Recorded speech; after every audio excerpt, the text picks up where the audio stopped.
말씀의 제목이 우리의 면류관입니다. 여러분, 면류관 뭔지 감은 오는데 확고하게 서십니까? 면류관. 왕관하고는 다른 겁니다. 면류관을 가장 정확하게 표현한 거는 우리 옛날에 전 그 기억이 있는데, 우리 옛날에 송기정 선수 알죠? 마라톤의 영웅 송기정 선수가 막 달려가서 1등을 딱 하고 그 머리에 딱 씌워줬던 게 있어요. 뭔지 기억나시나요?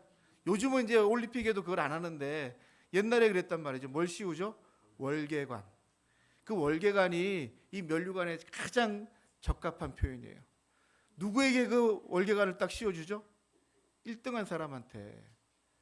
그러니까 왕관은 우리가 물론 그 중에 으뜸이어야 되지만은 왕관은 뭐 혈통으로 받을 수도 있고, 그죠? 왕족을 받을 수 있지만 면류관은요 그냥 공짜로 받는 게 아니에요, 그죠? 면류관은 수고하고 준비하고 그리고 마치 싸우고 전쟁을 치르고 경주를 이뤄내고 그 영광을 받아 누리는 게 바로 면류관이에요. 이 면류관은 영광의 하나의 큰 표적입니다. 그 면류관이 여러분들의 면류관, 오늘 말씀의 제목 제가 나의 면류관 하려다가 조금 순화해가지고 우리의 면류관 했는데, 여러분에게 면류관은 뭡니까? 오늘 말씀을 같이 듣고 나누면서 과연 나에게는 어떤 면류관이 준비해야 되는가, 혹시 내가 받고 있는가 확인하는 은혜의 시간이 되시기를 주님의 이름으로 축원합니다. 바울이 서신서를 쓰면서 제가 데살로니가전서를 시작하면서 말씀드렸는데, 대부분의 성경은 사실은 이 서신서에는 책망과 나무람과 교훈이 많이 담겨져 있어요. 근데 감사와 칭찬이 가장 많이 담겨 있는 성경이 이 데살로니가전서입니다. 감사할 게 많고요, 칭찬할 게 많아요. 왜? 이들이 너무 잘하고 있으니까. 격려의 메시지가 많단 말이죠. 오늘 바울이 오늘 2장 이 부분에서 내가 크게 감사함은, 내가 하나님께 끊임없이 감사함은, 이렇게 표현해요. 누구를 보고? 데살로니가에 있는 성도들이 하는 걸 보고 내가 하나님 앞에 끊임없이 감사하는 게 있는데, 바로 가장 먼저 서두에 두는 게 이겁니다. 그들이 어떻게 하고 있다고요? 자, 13절 같이 한번 볼까요? 시작. 이러므로 우리가 하나님께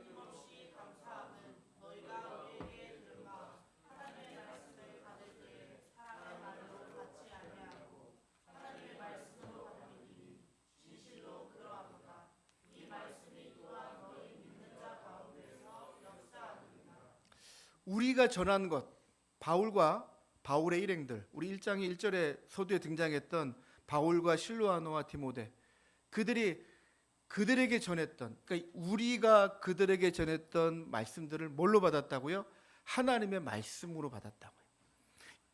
이 이야기는 그들이 분명히 설교한 겁니다. 복음을 전한 겁니다. 그 이야기들을 사람의 이야기로 듣지 않고 하나님의 말씀으로 들었다는 거예요. 여기 유치에서 주일의 예배에 선포되어진, 지금 이 시간에 선포되어진 말씀은 김영진 목사가 여러분들이 하고 싶은 얘기를 하고 있는 게 아니라 하나님께서 여러분들이 하시는 말씀을 대언하는 것이라는 것을 우리는 확고하게 설교자들은 주장합니다. 여러분들은 어떻게 생각하세요? 그래서 우리의 예배에 주어지는 말씀은 하나님의 말씀인 겁니다. 그것을 그렇게 받아들인 데살로니가의 성도들을 보면서 바울이 하나님께 감사하고 있는 거예요. 그래서 이 말씀 때문만은 아니지만은 저를 포함한 모든 목회자들이 강대상에 올라올 때마다, 저는 지금도 사실 그래요. 제가 목회를 한 이제 개척한 지는 한 10년이 돼가고 제가 부교육자로 생활하면서도 강단에 올라올 때가 있잖아요, 그죠? 설교할 때마다 벌써 한 20년은 된 것 같은데 아직도 강단에 올라오면 두렵고 떨리는 마음인 거예요. 긴장도 많이 합니다. 새벽기도도 마찬가지고요. 왜? 제가 하고 싶은 얘기를 하는 게 아니라 하나님께서 여러분에게 하시는 말씀을 전달하는 것이기 때문에 거룩한 부담을 가지고 있는 거죠. 그럼 반드시 옳다고 생각을 해요. 지금도 부담을 가집니다. 긴장 많이 하고요. 반대로 여러분들에게는 어떨까요? 여러분들이 하나님의 말씀을 들을 때, 설교의 말씀을 들을 때, 야, 김영진 목사가 오늘 뭐라고 하는 거야? 내 마음에 합당하면은 아멘이고 불편하면은 이게 뭐야? 꼭 그래야 돼? 그건 하나님의 말씀을 받는 자세가 아니잖아요, 그죠? 내 마음에 들든 안 들든 그건 여러분에게 주어진 하나님의 말씀인 거예요. 저는 그런 각오로 설교를 하는 거고, 여러분 그런 마음으로 받는 것이 오늘 그게 하나님 보시기에 아름답고 감사하다는 것을 바울이 강조합니다. 데살로니가의 성도들이 그랬다는 거예요. 그때 어떤 일이 일어나느냐? 오늘 믿는 자들에게 일어나는 일들 뭐라고요? 역사하느니라. 이 역사하느니라는 믿음으로 받는 그들에게 이 하나님의 말씀이 역사를 일으킨단 말이죠. 하나님께서 하신다는 거예요. 여러분 이게 성경에 있는 글자가 툭툭 튀어나오는 걸까요? 히브리서 4장 12절에 있는 말씀 여러분 많이 외우는 말씀이에요. 히브리서 4장 12절 말씀 12절만 우리 같이 한번 읽어볼까요? 시작. 하나님의 말씀은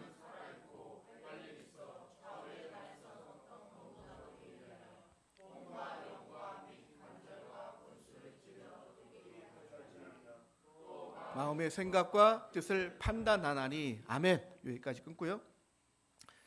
하나님의 말씀이라고 성경이 맞을 겁니다. 그죠? 그러면 성경에 있는 글자들이 막 튀어나와가지고 여러분들 막 폐부를 막 찔러 쪼개고 막 골수를 찔러 쪼개고 그럴까요? 아니에요. 그죠? 영의 이야기입니다. 영의 이야기. 성경에 있는 말씀이 날라와서 여러분들이 꽂히는 게 아니라 우리가 말씀을 읽고 말씀을 전할 때에 그 말씀이 여러분들 안에 들어갈 때 그 말씀이 여러분들의 심령을, 여러분들의 생각을, 여러분들의 신경과 골수를까지도 다 낱낱이 분해를 해서 정리를 다시 하는 거예요. 그때 하나님께서 역사를 일으키신다고요. 그 역사는 똑같지 않습니다. 여기 있는 여러분들 모두가 똑같지 않습니다. 다르게 일어날 겁니다. 목회자에게 주시는 말씀과 여러분들에게 주시는 말씀이 똑같으면 곤란하잖아요. 그죠?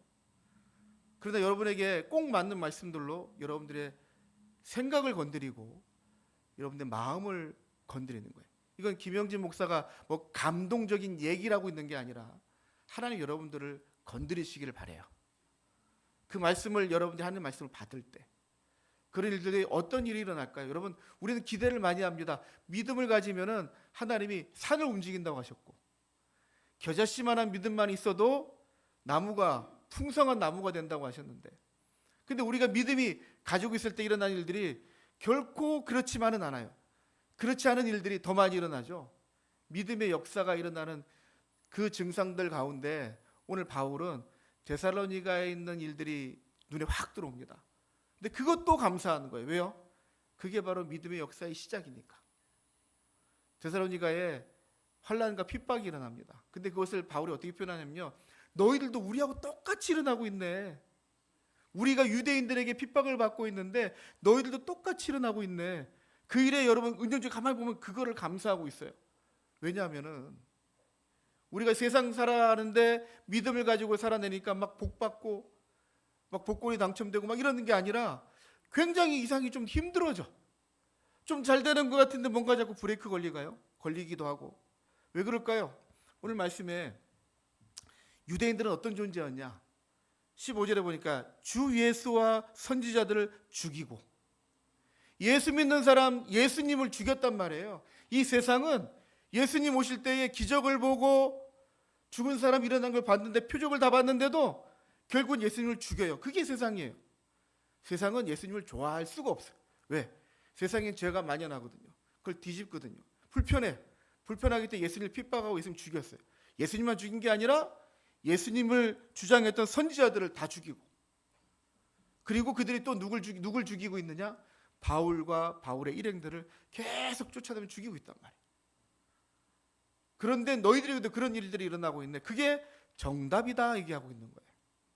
받아들이기 어렵죠. 저도 설교 준비하면서 믿음 생활하면은 복 받으세요가 돼야 되고 믿음을 잘 지켜나가면은 뭐 만사 형통하고 그래야 되는데 그러기 전에 이런 일들이 먼저 일어난단 말이에요.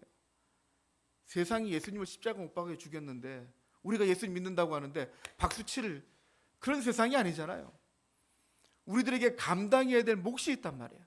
그 감당해야 될 몫을 성경은 이런 식으로 표현해요. 우리 로마서 5장에 보면은 로마서 5장 1절에 믿음에 대한 이야기를 시작합니다. 믿음으로 의롭다 하심을 받는데 근데 그 일들로 인해서 일어나는 일들이 자 2절입니다. 2절 시작. 또한 그로 말미암아 우리가 믿음으로 서 있는 이 은혜에 들어감을 얻었으며 하나님의 영광을 바라고 즐거워하느니라. 3절이 더 중요합니다. 시작. 다만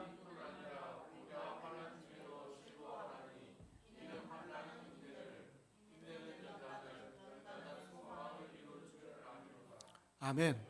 우리 믿음을 가지면 이 믿음으로 모든 걸 다 해낼 수 있을 것 같고, 믿음으로 기도하면은 막 산이 움직이죠. 그런 걸 기대하는데, 근데 이 믿음은 도깨비 방망이가 아니란 말이에요. 오히려 믿음을 통해서 우리가 해야 될 일들이 있는데, 그 과정이 있는데, 그것을 이렇게 설명해요. 다만 이뿐이 아니라 3절에 우리가 환난 중에도 믿음을 생활 시작하는데 환난이 쫙 닥쳐온단 말이에요. 이렇게 떨어진 일들이 막 생긴단 말이죠. 그때 그게 야 이거 죽을 일이구나, 끝났구나, 아니라고요. 환난은 그 환난을 겪어내면서 우리 안에서 어떤 자생력이 막 생겨나고, 그 우리가 잘 아는 표현으로 인내라고 해요. 유식한 표현이고 참고 견뎌내는 거예요. 그런 와중에 어떤 결과가 다가온다고요? 연단이라는 결과가 다가와요. 연단은 우리가 알고 있는 막 쇠를 막 달고 내리쳐서 막 단단하게 만들어내는 게 연단인데, 제가 이 설교를 하면서 말씀드린 적인데 기억나실라나요? 이 연단은 뭐가 되는 거라고요?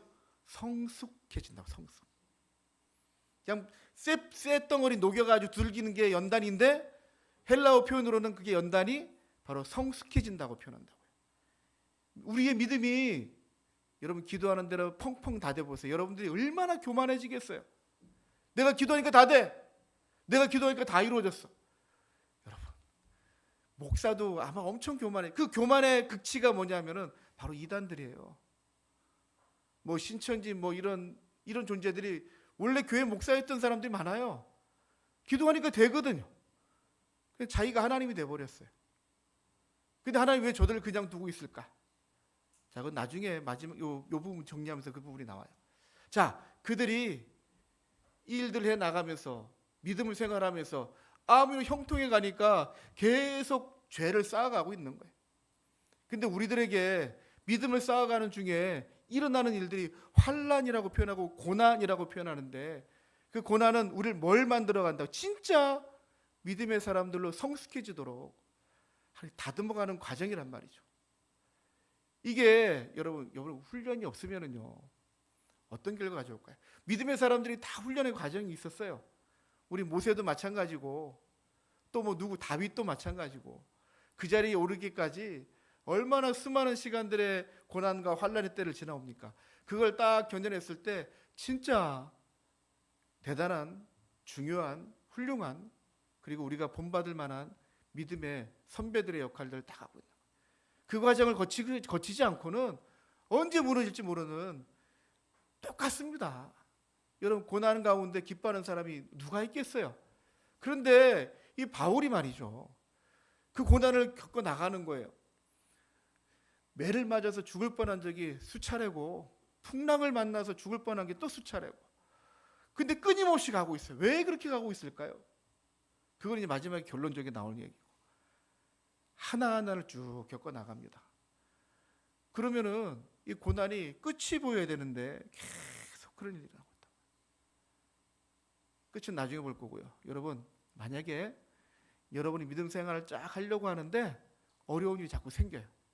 야, 이상하네, 나는 예수하고 체질이 안 맞아. 아니에요. 당연한 거예요. 세상과 분리되어서 하나님 편에 서려고 하니까 세상이 우리를 꼭 붙잡고 있단 말이에요. 첫 번째는 고난과 환난이 따라오는데, 두 번째 뭐가 따라오냐면요, 어떻게 하셨어요? 우리 짜고 치는 거 아닌데 지금. 자, 바울이요, 데살로니가에 일어난 하나님의 일들을 막으려는 자들을 막으려고 들어가려고 하는데 수차례 막힌단 말이에요. 바울이 이렇게 표현해요. 내가 너희들 보러 가려고 몇 번은 노력했는데, 18절입니다. 나 바울은 한 번, 두 번 너희에게 가고자 했으나 뭐가 막는다고요? 사탄이 우리를 막았도다. 하나님이 일을 작정하면은 모든 게 막 순조가 형통될 것 같은데 꼭 그 일에도 사단이 일어납니다. 방해하는 무리가 있단 말이죠. 왜요? 좋아할 리가 없거든요. 우리가 하나님 편에 서려고 하는데 세상은 수차례 끊임없이 공격하고 막으려고 하기 때문에 사탄이 역사를 한다고요. 사탄이란 단어는 구약에 나오는 단어예요. 히브리어입니다. 원래 사단. 그게 이제 헬라어로 지금 바울이 사탄이라고 그대로 표현하고 있어요. 하나님이 일하심에도 사탄이 방해를 한다고요.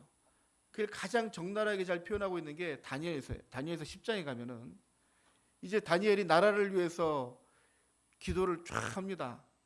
그때 다니엘의 기도를 통해서 하나님 일하심이 드러나요. 우리 조금 긴데 한번 읽어볼까요? 11절부터 시작. 내게 이르되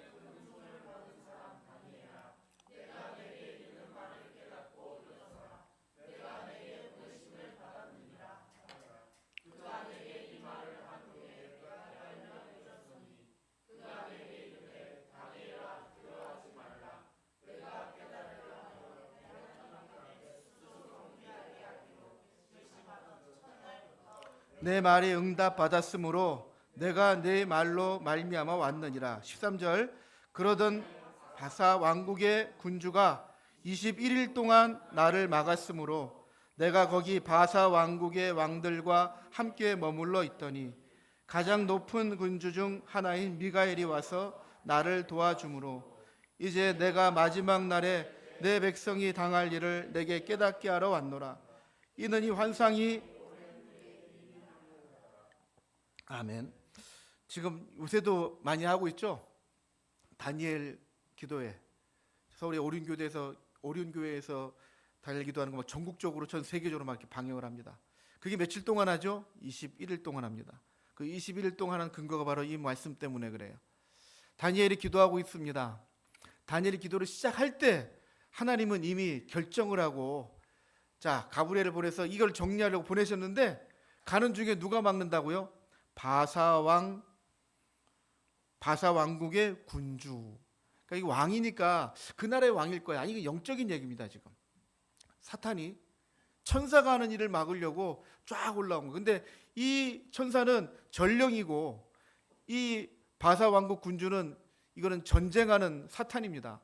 그러니까 전령과 전쟁하는 이 존재가 만나니까 이 전령이 밀리는 거예요. 그때 미갈이라고 하는 또 다른 전쟁하는 천사가 내려와서 이를 막고, 이거를 성경에서 지금 환상 중에 보고 있는 걸 영의 얘기를 하고 있는 거예요. 그게 날짜가 며칠 동안 걸렸다고요? 21일 동안.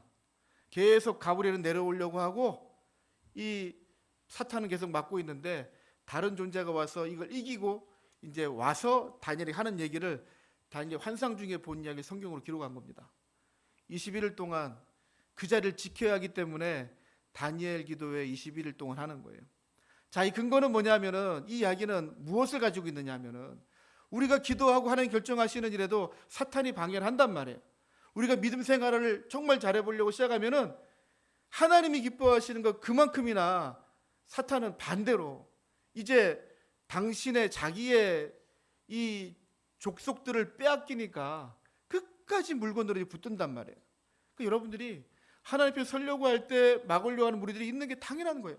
만약에 여러분들이 내가 믿음 생활을 바로 하려고 하는데 아무 일이 일어나지 않는다, 둘 중에 하나예요. 원래 그 사람은 거기 있던 사람이었든지, 아니면은 또 하나는 뭐냐면은 얘네도 신경을 안 써. 저 사람은 가봐야 별 효과가 없거든. 여러분에게 믿음 생활 하려고 시작했을 때 고난과 역경과 시험이 든다. 야, 내가 진짜 하나님 편에 선 사람이구나 확인하는 거예요. 여러분 기억하십시오. 내가 믿음 생활하려고 하는데 문제가 생긴다. 야, 내가 저 사탄에게도 쓰임받는 그런 존재였구나. 근데 내가 지금 하나님 편에 서려고 하니까 고난과 역경과 시험들이 내 발목을 꼭 붙잡고 있는 거예요. 그걸 뿌리치고 딱 뛰어넘어야 되는데, 야, 이게 쉽지 않아요. 그죠? 우리가 지칠 때까지, 우리가 포기할 때까지 끊임없이 공격한다. 지금 이 시간에도 우리의 마음을 유혹하고 공격합니다. 저도 여러분 가끔 제가 오늘은 좀 쉬었으면 싶을 때가 있어요. 주일날 저도 예배 안 드리고 한번 쉬고 싶다. 거짓말 같지만 진짜 있어요. 솔직하게. 근데 그게 하나님 주시는 마음일까요? 죽으나 사나 제가 나가서 제자를 지켜야 되잖아요. 근데 하루 좀 쉬는 게 뭐 어때? 다들 쉴 때도 있고 다 갈 때도 있고 뭐 그런데 뭐 나도 그러고 싶지 않을까? 여러분 마찬가지. 근데 거기에 합리적인 방법은요, 합리적인 건 그래 쉴 수도 있지 뭐. 합리적이지 않아요? 아픈데 뭐, 힘든데 뭐 하루쯤은 쉴 수 있잖아. 아주 합리적이잖아요. 때로는 사탄은 아주 합리적인 방법으로 건드려요. 봐봐라, 남들 다 저랬는데 왜 너만 안 돼? 세상이 다 저렇게 흘러가고 있는데 왜 너희들만 변스럽게 굴어? 무엇이 중요한가? 무엇이 중심인가? 그걸 확인해야 되는데 우리는 감정을 따라가고 합리적인 방법을 따라가다 보니까 세상과 똑같이 흘러. 그러니까 우리를 건드리지 않아요. 안 건드려도 돼. 자연스럽게 따라오니까. 근데 역행을 하잖아요. 합리적인 게 아니에요. 하나님 중심이거든.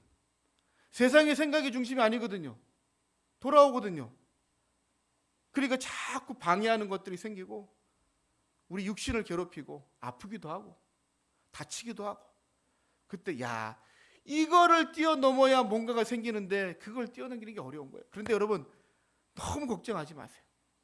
오늘 16절에 하나님 이렇게 결정을 하셨어요. 자, 16절 같이 읽어봅니다. 시작. 우리가 이방인에게 말하여 구원받게 함을 그들이 금하여 자기 죄를 항상 채우매 노하심이 끝까지 그들에게 임하였느니라. 예수님이, 하나님이 사랑하시는 것도 끝까지 사랑하시는데 그 노하심과 죄에 대한 대가도 끝까지 하나님이 심판하신다고요. 결과를 누가 가지고 있다고요? 결과는 사탄은 방해를 할 수는 있지만은 결과는 누가 결정하신다고요? 하나님이 결정하신다. 방해로 끝날 뿐이지 결과는 바뀌지 않아요. 우리가 우리의 자리를 지킬 수 있는 한. 여러분들이 믿음 생활을 시작했는데 하나님의 말씀대로 살아보려고 하는데 그걸 우리가 어떻게 표현합니까? 순종이라고 표현해요. 순종. 하나님의 말씀대로 살아내려고 할 때 그때 여러분들에게 걸림이 분명히 있습니다. 이거는 제가 예언하는 게 아니라 당연한 이치예요. 제가 이제 목회를 한 20년 하는 것 같아요. 개척한 지 한 10년 돼가는 것 같고, 작정하면 안 돼. 마음 먹으면 안 돼. 근데 안 된 건 아니에요. 안 되게끔 하는 것들이 있단 말이죠. 제 얘기가 아니라 모든 성도들을 보면. 근데 그걸 딱 뛰어넘었을 때 뭔가가 다른 표적이 나타난다고. 표적이. 바울이요, 그렇게 죽을 뻔을 하면서 몇 번을 죽을 뻔을 고비를 넘기면서 왜 그걸 끝까지 가고 있을까요? 알고 있거든요. 결과를 알고 있거든요. 오늘 그 고난과 역경과 시험과 세트예요. 근데 그걸로 끝나지 않고 또 다른 세트가 하나 더 있어요. 그게 이제 19절에 20절에 나옵니다. 그 세트로 또 따라오는 거 하나가 또 있어요. 자, 19절 같이 봅니다. 시작. 우리의 소망이나 기쁨이나 자랑의 면류관이 무엇이냐? 그가 강림하실 때 우리 주 예수 앞에 너희가 아니냐? 너희는 우리의 영광이요 기쁨이니라. 바울에게 그 일들 해나갈 때마다 내 머리에 씌워주는 면류관을 봅니다. 그 면류관이 지금 바울은 누구로 표현하고 있는 거예요? 바로 너희들이다 얘기하고 있죠. 내 영광과 기쁨의 면류관. 말씀드렸죠? 면류관은 왕관이 아니라고. 그냥 자격이 돼서 어떻게 딱 받아들여지는 게 아니라 내가 수고하고 해낸 결과물이 내 머리에 딱 씌워지는 걸 보는 거예요. 죽을 고비를 넘기고 올 때마다 데살로니가에 빌립보에 교회를 세우고 왔는데 거기서 고난과 역경과 쫓겨나고 죽을도록 매를 맞았는데 그 다음에 들려온 소식은 물론 아픈 이야기들도 많아요. 바울을 사단이라고, 바울이 사도가 아니라고, 저 인간적인 생각만 얘기한다고, 왜 우린 고난이 오냐고 막 야유하는 사람도 있는데, 근데 데살로니가에 있는 성도들은 달랐단 말이죠. 그들이 나하고 똑같이 믿음 생활을 지켜나가고 있는 걸 보고 있는 거예요. 보면서 바울의 마음속에는, 여러분 이 마음이 어떤 마음일까요? 물론 아픕니다. 핍박을 받고 있는 데살로니가의 성도를 보면서 아픈데 그들이 이걸 쫙 겪어내서 어느 정도의 믿음의 궤도에 탁 올라오는 걸 보는 거예요.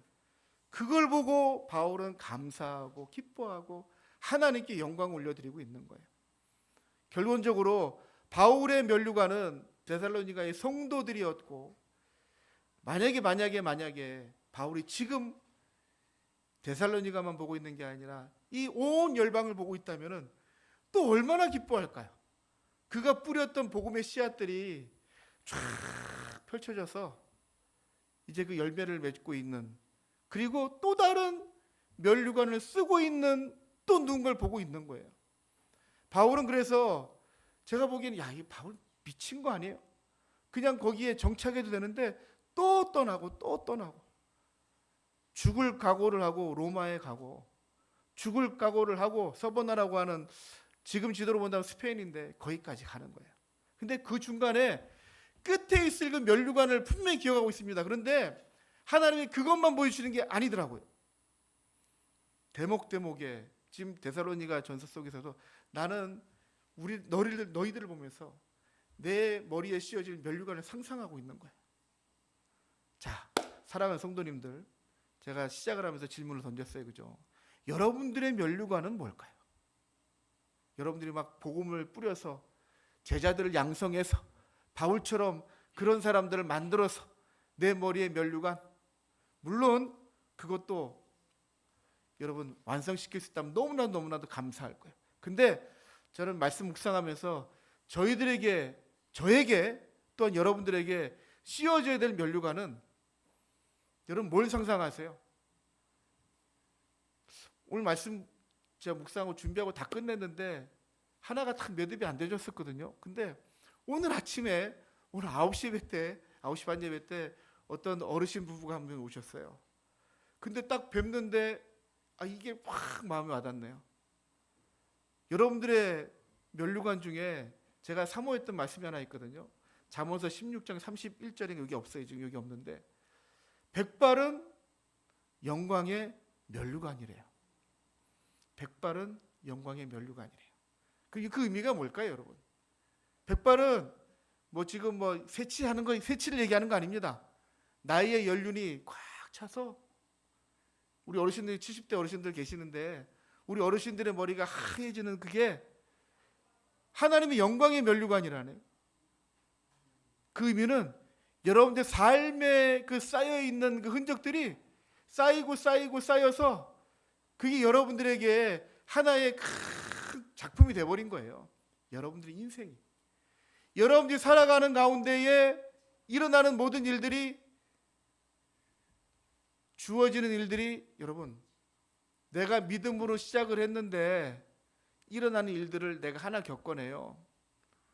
여러분 진짜 여러분 기억 속이 어때요? 내가 정말 아팠던 기억들 잘 안 잊어먹어요.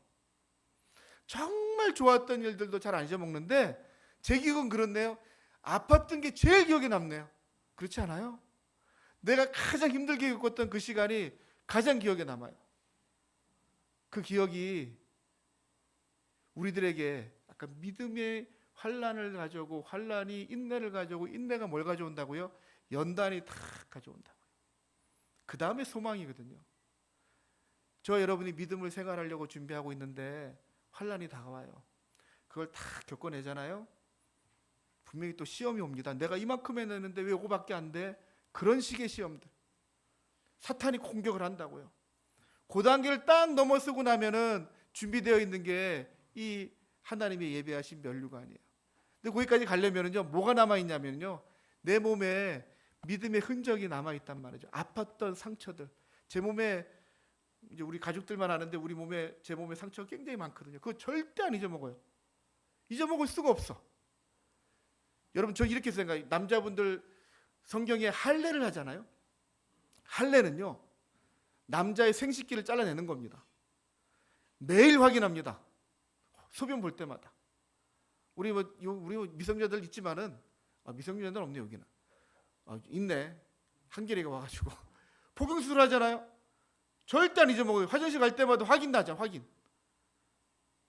할례는요, 매일 확인하는 거예요. 내가 하나님의 백성이다. 할례를 보면서 나는 하나님의 백성인 것을 확인하는 거예요. 언약의 백성들이라는 거 확인하는 거예요. 저와 여러분에게 믿음 때문에 일어난 일들의 상처들이 여러분 있다면은, 저는 그게 저와 여러분의 하나님과의 관계의 하나의 흔적. 내가 믿음을 지키면서 감당했던 그 하나의 흔적들, 여러분 있습니까? 아직 없다면 여러분이 여러분을 저주하는 게 아니라 생길 겁니다. 그 믿음의 흔적들이 저는 저와 여러분의 면류관이라고 생각해요.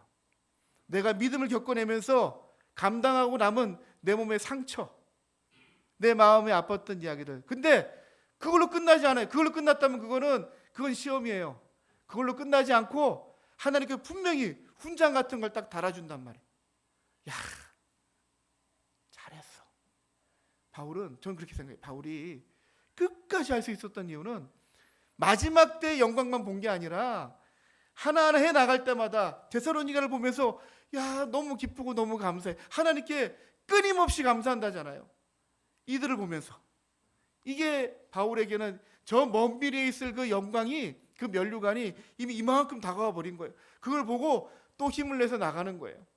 여러분, 지금 저와 여러분들이 겪었었고 또 겪을지 모르지만 지금 이 일들이 우리를 끝내버리는 게 아니라 이게 우리들의 믿음을 견고하게 세우는 기회입니다. 기회. 믿음은 도깨비방맹이가 아니라니까요.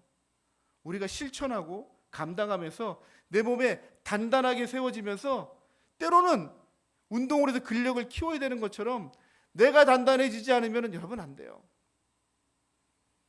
저와 여러분이 여기 이제 부모님들 많이 계시는데 여러분 자녀들에게 물론 재산을 많이 물려주고 집도 뭐 큰 집 많이 물려주고 그러면 너무 좋겠죠. 근데 그거는요 어떻게 될지 모르는 거예요. 진짜 중요한 거는 여러분들이 누구라는 걸 보여주는 게 제일 중요하다고 생각해요. 내가 하나님의 사람이라는 걸 분명히 보여주고 우리 아이들의 흔적을 보고 하나님의 사람은 저렇게 사는 거야 하고 보여줘야 되잖아. 근데 대충 흐리멍텅하고 시험 들 때마다 문제 생길 때는 넘어지고 못 일어나고 끝나버리고 그런 부모를 보고 자라는 자녀들도 똑같이 넘어질 수 있다니까요. 우리가 그걸 견뎌내고 내가 단단해지고 견고해졌을 때 우리 아이들은 우리를 딛고 더 높은 곳에 올라간단 말이죠. 이게 자녀들만의 이야기가 아니라 바로 우리들의 신앙에 대한 이야기예요. 저 여러분이 초석을 잘 깔아놓으면은 그 초석 위에 또 누군가 또 돌을 얹고 그 위에 또 누군가 돌을 얹어서 점점 견고한 진을 쌓아가는 거예요. 그 견고한 진이 오늘 말씀으로 적용하고 한다면은 바로 믿음을 쌓아 올리는 거예요. 한 계단 올릴 때마다 여러분 환난도 있고요. 시험도 있고 너 꼭 그거 해야 돼? 마귀들의 사단들의 시험들이 너 그거 안 해도 괜찮잖아. 안 해도 괜찮지. 나만 잘 먹고 잘 살 수도 있지. 근데 하나님이 과연 그걸 기뻐하실까? 하나님 기뻐하시는 건 뭘까? 내가 내 자리를 버텨내고 그 자리에 돌 하나를 쌓아 올리면은 또 누군가 거기에 돌 위에 쌓는 거예요. 그리고 이 앞에 때는 안 보였는데 한 걸음 물러나고 두 걸음 물러나고 조금 더 멀리서 보면은 그 견고한 진이 쌓아져 올라가는 게 보인단 말이에요. 이게 바울에게 보였기 때문에 끝까지 달려가. 여러분, 지금 내 눈에 보이는 이것만 보지 말고 조금만 뒤로 물러나서 조금 더 큰 그림을 보는 거예요. 그 마음과 그 믿음으로 달려갔던 믿음의 선배들이 우리에게 흔적을 보여줍니다. 우리 또 그 흔적을 보면서 그들이 쓰고 있었던 오늘 말씀의 표현을 보자면은 그들이 쓰고 있는 면류관을 보고 우리도 그걸 사모하면서 나아가는 거예요. 아유, 나는 그런 거 필요 없어. 그거는 믿음이 없는 얘기예요, 여러분. 믿음이 있는 자는 믿음은 하나님께서 상 주실 것까지도 믿는 게 믿음이라고 하셨어요. 나는 믿으니까 아무것도 필요 없어. 그거는 허공에다 외치는 소리인 거고 내 믿음의 결정물들이 하나씩 나타날 때 우리의 믿음이 더욱더 견고해지는 거예요. 사랑하는 성도님들, 첫 번째는 하나님의 역사가 일어납니다. 그런데 우리가 겪어야 될 고난도 있고요. 시험도 있습니다. 그때 여러분 놓치지 마세요. 이거는 잘못된 길을 가는 게 아니라 너무나도 정확한 길을 가고 있기 때문에 우리의 발목을 붙들고 있는 것이니까 과감하게 믿음으로 떨쳐내고 하나씩 해나갈 때 우리가 바로 내 자신이 내 삶의 과거가 그 믿음의 흔적들이 바로 저와 여러분의 면류관이 되는 줄을 오늘 저는 말씀을 통해서 여러분이 선포합니다. 여러분에게 씌어진 면류관이 여러분 자신이 되어질 것이고 그리고 여러분들을 보고 또 누군가는 도전하고 같이 나아갈 거예요. 그렇게 선한 영향력을 미치고 나아갈 때 견고한 진이 쌓아지고 그렇게 세워진 교회가 그렇게 세워진 하나님의 나라가 또 다른 지역의 교회와 성도들을 일으키고 그게 바로 바울의 사역이었고 바로 우리들에게 주어진 또 하나의 과업이라는 거 여러분 기억하시고 첫 번째 여러분 물론 그렇습니다. 다른 것보다 여러분들이 잘 살아야 돼. 교회가 잘 돼야 돼. 교회가 잘해야 돼. 아니요. 가장 먼저는 여러분들이 잘하셔야 돼. 잘하시고 잘 살아야 돼요. 그래야 교회가 잘하고 있는 겁니다. 그리고 교회가 자라나게 되는 겁니다. 여러분들 개인이 믿음으로 여러분들 잘 견뎌내시길 바라요. 힘들 때는 기도 제목 서로 나누기도 하고 저한테 기도 부탁도 하시고, 목사님 믿음 생활하기 힘들어요. 제가 뭔가를 도와줄 수는 없지만, 큰 힘을 낼 수는 없지만, 제가 여러분들 기도로 도우면서 여러분들 몸에 믿음의 흔적들이 나타나고 그게 반짝반짝 빛나는 면류관처럼 드러날 때 여러분 안에도 오늘 바울이 고백하고 있는 것처럼 너희는 우리의 영광이요 뭐라고요? 기쁨이니라. 저와 여러분에게도 그 영광과 기쁨의 흔적이 분명하게 있으시기를 주님의 이름으로 축원합니다.